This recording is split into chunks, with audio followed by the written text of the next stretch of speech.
क्या आपने कभी ऐसा महसूस किया है कि सब कुछ होते हुए भी आप अंदर से खाली है? आप हंसते तो है लेकिन वो खुशी नकली लगती है।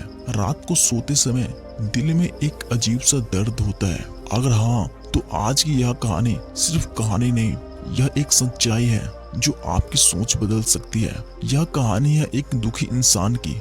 बहुत समय पहले की बात है। एक गांव में एक व्यक्ति रहता था। उसके पास सब कुछ था, घर, पैसा, परिवार, लेकिन फिर भी वह हमेशा दुखी रहता था। वह हर दिन सोचता, मेरे जीवन में कुछ कमी है। धीरे धीरे उसका मन इतना परेशान हो गया कि उसे किसी भी चीज में खुशी नहीं मिलती थी। एक दिन उसने सुना कि पास के जंगल में गौतम बुद्ध ठहरे हुए हैं। लोग कहते थे कि उनके पास हर दुख का समाधान है। वह व्यक्ति उम्मीद लेकर उनके पास पहुंचा। वह बुद्ध के सामने बैठ गया और रोते हुए बोला, प्रभु, मेरे पास सब कुछ है, फिर भी मैं खुश नहीं हूँ। मैं हर दिन दुखी रहता हूँ। मुझे समझ नहीं आता कि मैं क्या करूँ। बुद्ध ने उसे ध्यान से देखा और बिना कुछ कहे मुस्कुराए। कुछ देर बाद उन्होंने कहा, क्या तुम सच में अपने दुख से छुटकारा चाहते हो? व्यक्ति बोला, हाँ भगवान। बुद्ध ने उसे एक काम दिया, जाओ और पूरे गांव में घूमकर ऐसा घर से एक मुट्ठी चावल लेकर आओ जहाँ कभी कोई दुख न हुआ हो।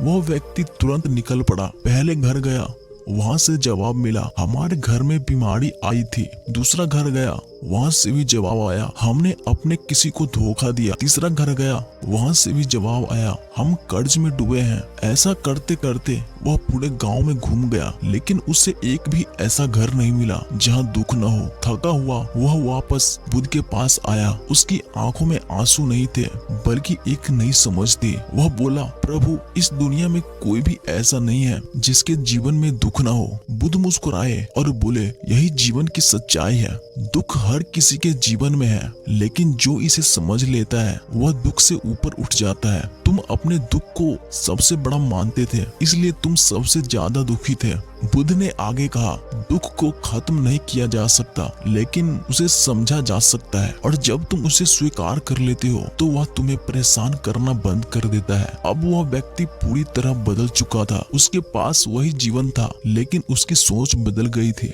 और यही उसकी असली खुशी बन गई। तो याद रखिए, दुख से भागना समाधान नहीं है, उसे समझना ही असली रास्ता है। और यही सीख हमें देते हैं गौतम बुद्ध।